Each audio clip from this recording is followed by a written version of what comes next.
Diogenes அப்படின்னு ஒரு கிரேக்க ஞானி இருந்திருக்கிறார். ஒரு நாள் மத்தியானம் பட்ட பகல்ல கையில ஒரு விளக்க வச்சுக்கிட்டு எதையோ தேடிக்கிட்டே வந்திருக்கிறார். இனியா மத்தியானம் பட்ட பகல்ல விளக்கு ஏற்றி எதையோ இருந்தாலும் தேடிட்டு இருக்கிறாரே அப்படின்ட்டு, என்ன தேடுறீங்க அப்படின்னு கேட்டிருக்கிறாங்க. அவர் சொல்லி இருக்கிறார், நான் மனிதனை தேடுகிறேன் அப்படின்னு சொன்னாராம். எவ்வளவு அர்த்தமுள்ள வரிகள். அவரும் ஒரு மனிதர் தான், கேட்டவரும் ஒரு மனிதர் தான். ஆனால் அவர் யாரை தேடிக்கொண்டிருக்கிறார் என்றால் மனிதனை தேடிக்கொண்டிருக்கிறார். ஒரு ஆங்கில அறிஞர் ரொம்ப அழகா சொன்னார், மனிதன் எத்தனையோ கண்டுபிடிப்புகளை கண்டுபிடித்து விட்டான், ஆனால் அவன் மனிதனை மட்டும்தான் கண்டுபிடிக்க தவறிவிட்டான் என்று அவர் எழுதினார். இப்ப நம்ம எல்லாருமே மனிதர்களாகத்தான் இங்கே அறியப்படுகிறோம். ஆனா மனிதனுக்குரிய தன்மையில், மனிதனுக்குரிய குணத்தில், மனிதனுக்குரிய மாண்போடு நாம் வாழ்கிறோமா என்பதுதான் இந்த தலைப்புக்கான ஒரு தேடலாக இருக்கும் என்பதை இந்த இடத்துல நான் சொல்லுகிறேன். யாரை பார்த்தாலும் என்ன கேட்போம், நீங்க யார், நீ யார், நீ யார் அப்படின்னு கேட்போம். என்னைக்காவது நான் யார் அப்படிங்கிற கேள்வியை நம்ம கேட்டிருக்கிறோமா? ஒரு நாள் நம்ம கேட்டதே இல்லை. நாம் நமக்கு பின்னால் முன்னால் பக்கத்தில் இருக்கிற உலகத்தை பார்க்கிறோமே தவிர, நமக்குள்ளே ஒரு மனிதன் தூங்கி கொண்டிருக்கிறான், அவனை தேடி எழுப்ப வேண்டிய கடமை நமக்குத்தான் இருக்கிறது என்பதை நாம் யோசிப்பதே இல்லை. இந்த மனிதன் மகத்தானவன் அப்படிங்கிறத நிறைய பேர் சொல்லியிருக்காங்க. அவ்வை சொல்லியிருக்கிறாங்க, அரிது அரிது மானுடராக பிறத்தல் அரிது, மனுஷனா பிறக்கிறது பெரிய விஷயம்பா அப்படின்னு ரொம்ப கொண்டாடி இருக்கிறாங்க. ஆனால் ஒரு கவிஞன் ஒரு திரைப்பாடல் எழுதியிருக்கிறார், மனுஷ மாதிரி ஒரு மோசமான மிருகம் எதுவுமே கிடையாது. ஏன்னா பாம்பு ஒன்று எதிர்க்க வருதுன்னா நமக்கு தெரியும், பாம்பு கொத்தும். புலி எதுக்க வருதுன்னா நமக்கு தெரியும், இது நம்மளை கடிச்சு சாப்பிடும். ஒரு கரடி எதுக்க வந்ததுன்னா சப்புன்னு நம்மளை அடிக்கும். குரங்கு வருதுன்னா நம்ம கிட்ட ஏதாவது சேட்டை பண்ணும், இதெல்லாம் தெரியும். ஆனால் ஒரு மனிதன் எதிர்க்க வந்தால் அவன் என்ன செய்வான் என்பது யாருக்குமே தெரியாது. இறைவன் படைத்த விலங்குகளிலேயே மோசமான விலங்கு மனிதன் என்று அந்த கவிஞர் பதிவு செய்தான் என்றால், உங்க முன்னாடி நிக்கிற ஒரு மனிதனுடைய மனசில் என்ன இருக்கும், அவன் என்ன செய்வாங்கிறத யாருமே கண்டுபிடிக்கவே முடியாது. அப்படிப்பட்ட சூழலில் இருக்கும்போது இந்த மனிதனுக்கு எப்படிங்க டெஃபினிஷன் கொடுக்கிறது? மனிதன் எந்த நேரத்தில் எப்படி இருப்பான், எப்படி நடந்துக்கும் அப்படின்னு யாராவது சொல்ல முடியுமா? அடுத்தவரை விடுங்க, நாம எப்படி இருப்போம் நம்மளால சொல்ல முடியுமா? நமக்கே என்ன தோணும், நம்ம ரொம்ப நல்லவன், உலகத்திலே ஒரு நல்லவன் இருக்கிறான் என்றால் அது நாம தான் நம்ம நம்பிக்கிட்டு இருப்போம். ஆனால் நம்ம வீட்டு அம்மாட்டையோ நம்ம கணவர்கிட்டையோ நம்ம பிள்ளைங்கிட்டையோ நம்ம கிட்ட வேலை பார்க்குறவங்ககிட்டே கேட்டு பாருங்க, உலகத்திலே அயோக்கிய பையன் வந்தான் அப்படிம்பாங்க. நமக்கே நம்மை பற்றி தெரியாத போது, நம் கூட இருக்கிறவர்களுக்கே நம்மை நாம் நிரூபிக்காத போது, மனிதன் என்பவனை நாம் எப்படி கண்டுபிடிக்க போகிறோம் என்பது ஒரு பெரிய கேள்வி. ஏன்னா மனிதன் ரொம்ப ஆச்சரியமானவன். 2 பேர் காலில் கட்டு போட்டிருக்கிறாங்க, நொண்டிக்கிட்டே வர்றாங்க, எதுக்க சந்திச்சிட்டாங்க. ஒருத்தர் சொல்றாரு, இது 1999 கார்கில் போர் அப்படின்னு இருக்காரு, காலை தட்டு காமிச்சு, இது 1999 கார்கில் போர். அந்த ஆள் சொல்லியிருக்காரு, இது 2001 வாழைப்பழ தோல் அப்படின்னு இருக்காரு.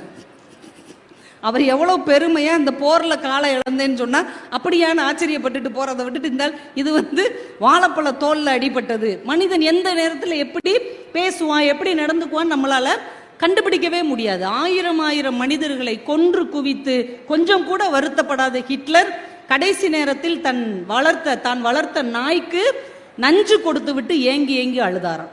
எத்தனை ஜனங்களை கொண்டு குவிச்சிருக்கிறாரு. அந்த குற்ற உணர்ச்சியே அவர்கிட்ட கிடையவே கிடையாது. ஆனால் தான் வளர்த்த நாயை கொன்றுவிட்டு ஏங்கி ஏங்கி ஹிட்லர் அழுதார் என்பது வரலாற்றில் இருக்கிறது என்றால், மனிதன் எந்த இடத்தில் யாரிடத்தில் எப்படி நடந்து கொள்வான் என்பதை கண்டுபிடிக்கவே முடியாது என்பதுதான் மனிதனின் மிகப்பெரிய ஆச்சரியம்.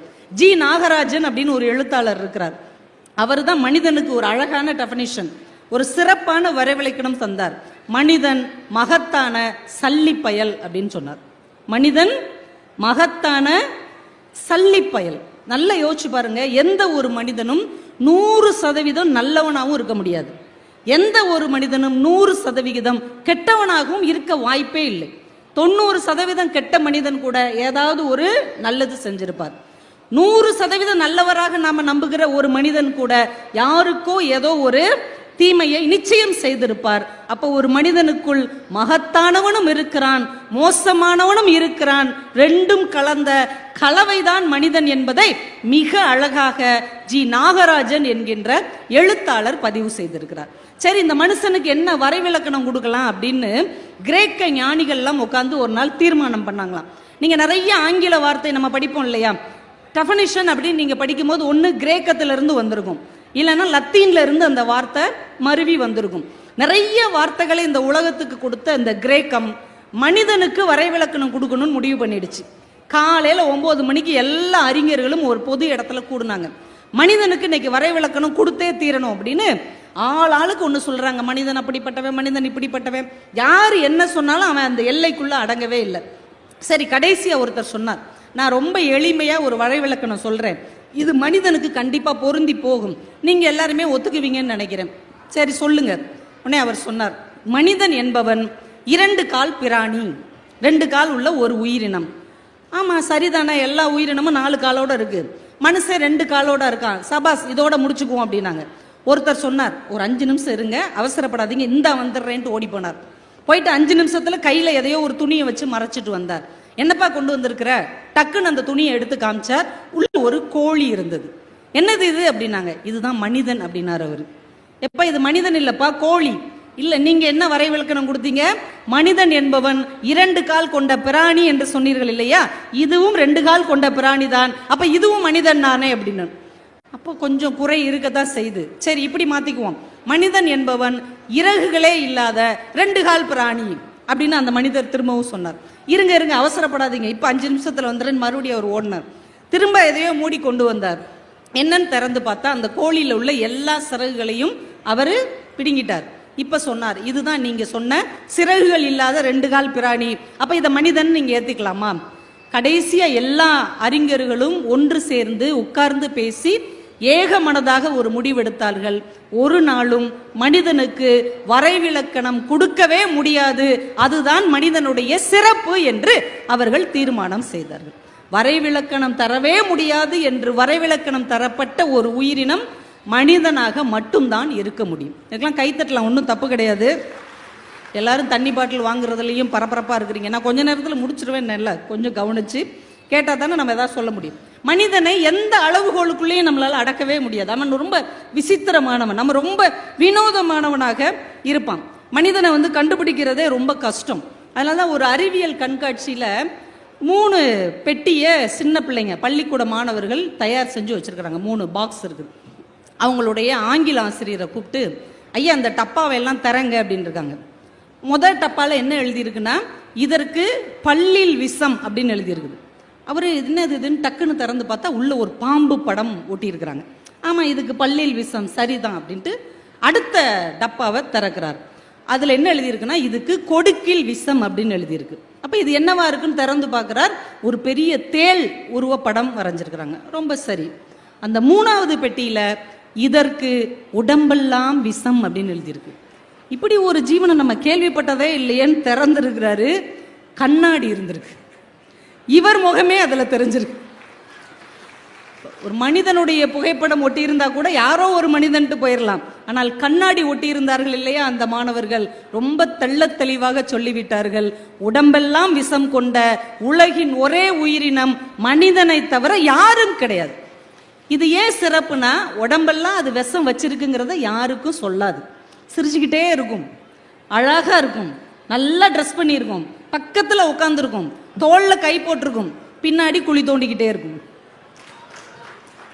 அசந்த நேரம் அப்படியே உள்ள தள்ளி குழிய மூடி அந்த இடத்துல அது உட்காந்துக்கும். மனிதனை யாராவது கண்டுபிடிக்க முடியுமா? மனிதனுடைய சிந்தனையை யாராவது எடுத்து பார்க்க முடியுமா? அதனாலதான் மேடம் சொன்னதுனால சொல்றேன், கரிசல்காரிங்கிற பேர்ல நான் ஒரு கவிதை தொகுப்பு போட்டிருக்கிறேன். அதுல நான் ஒரு கவிதை எழுதினேன். எனக்கு பின்னால் நீ தோண்டிய குழியில்தான் மரமாக வளர்ந்தேன் நான். தள்ளி விடுறதுக்கு ஒரு மனிதன் இருந்தா தூக்கி விடுறதுக்கு ஒரு மனிதன் இல்லாமலா போய்விடுவான். அந்த நம்பிக்கையில் தான் இன்னும் இந்த உலகம் சுற்றி கொண்டே இருக்குது. மனிதன் 3 வகையானவர்கள் அப்படின்னு ஒரு புத்தகத்துல படிச்சேன். ஒரு மனிதன் எப்படி இருப்பாங்களாம், சர்க்கரை பொம்மை மாதிரி இருப்பாங்களாம். நீங்க சர்க்கரை பொம்மையை ஒரு தண்ணிக்குள்ள போட்டா என்ன ஆகும்? தானும் கரைஞ்சு அந்த தண்ணீரையும் இனிமையாக்கி விடும். சில மனிதர்கள் களிமண் பொம்மை மாதிரி இருப்பாங்களாம். அவங்கள தண்ணிக்குள்ள போட்டீங்கன்னா அது தானும் கரைஞ்சி அந்த தண்ணியமும் சகதியாக்கிரும். இன்னும் சில மனிதர்கள் பஞ்சு பொம்மை மாதிரி, அவங்கள தண்ணிக்குள்ள போட்டீங்கன்னா அவ்வளோ தண்ணியவும் தானே உறிஞ்சுக்கிறோம். இந்த மனிதர்கள் 3 வகைதான். ஒன்று, தான் மட்டும் நன்றாக வாழ வேண்டும் என்கின்ற சுயநலம் கொண்ட மனிதர்கள். இன்னொரு வகையான மனிதர்கள் தானும் கெட்டு இந்த சமூகத்தையும் கெடுக்கின்ற மனிதர்கள். இன்னொரு வகையான மனிதர்கள் தானும் சர்க்கரையாக இனித்து இந்த சமூகத்திற்கும் இனிமையை தரக்கூடிய 3வது வகை மனிதர்கள்.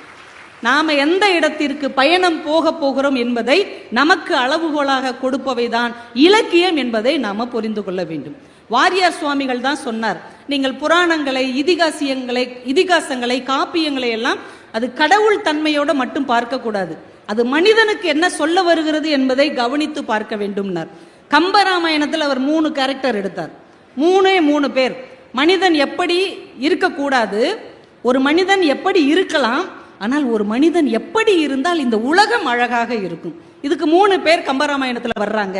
ஒன்று அரக்க குணம், ஒன்று மனித குணம், இன்னொன்று தேவ குணம் அப்படின்னு 3 பேர் எடுத்துக்கிட்டார். ஒரு அம்மா கைகேயி, இன்னொருத்தங்க கோசலை, இன்னொருத்தங்க சுமித்திரை.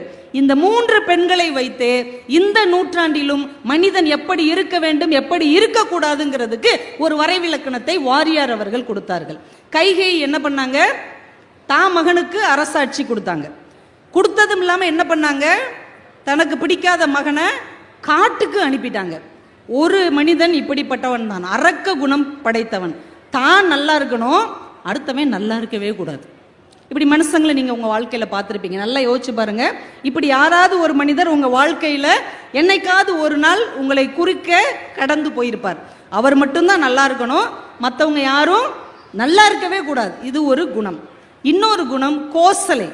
அவங்க என்ன பண்ணாங்க, பரதன் ஆட்சி செய்யட்டும், அவன் ராமனை விட நல்லவன், ஆனால் ராமன் ஏன் காட்டுக்கு போகணும், அவன் வீட்டில் இருக்கட்டும், பரதன் ஆட்சி செய்யட்டும். இது நம்மளை மாதிரி நடுத்தர மனிதர்கள். நானும் நல்லா இருக்கணும், மற்றவர்களும் நல்லா இருக்க வேண்டும் என்கின்ற மனித குணம். அதையும் தாண்டி ஒரு குணம் இருக்கிறது, சுமித்திரை. அவளுடைய பிள்ளைகளை யாரும் காட்டுக்கு போகணும்னு சொல்லலை, இலக்குவனையோ சத்துருக்கனையோ யாரும் காட்டுக்கு போகணும்னு சொல்லலை. ஆனால் இலக்குவன் அம்மா கிட்ட வந்து சொல்றான், ராமனோடு நான் காட்டுக்கு போவேன். சுமித்திரை என்ன சொல்றாங்க, உன் ஜோலியை பார்த்துக்கிட்டு இங்கே கம்முன்னு கடை, அவனைத்தானே போக சொல்லியிருக்காங்க, நீ இங்கே இரு அப்படின்னு சொல்லியிருக்கலாம்ல. அப்படி சொல்லாம போ, அண்ணனுக்கு ஏதாவது ஆபத்து வந்தால் அவனுக்கு முன்னாடி நீ போய் சேர்ந்து விட வேண்டும், தம்பியாக போகாதே, அடியவனாக போ என்று ஒரு தாய் அனுப்பி வைக்க முடியும் என்றால் அது தேவகுணம். என் பிள்ளை நல்லா இல்லாட்டாலும் பரவாயில்லை, மற்றவர்கள் நன்றாக வாழ வேண்டும் என்று நினைக்கிற ஒரு சில மனிதர்களால் தான் இந்த பூமி இன்னும் பூ பூத்து கொண்டிருக்கிறது என்பதை நாம் மறந்துவிடக்கூடாது என்பதைத்தான் நம்முடைய புராணங்களும் இலக்கியங்களும் கவிதைகளும் கட்டுரைகளும் திரும்ப திரும்ப நமக்கு சொல்லிக் கொடுத்து கொண்டே இருக்கு.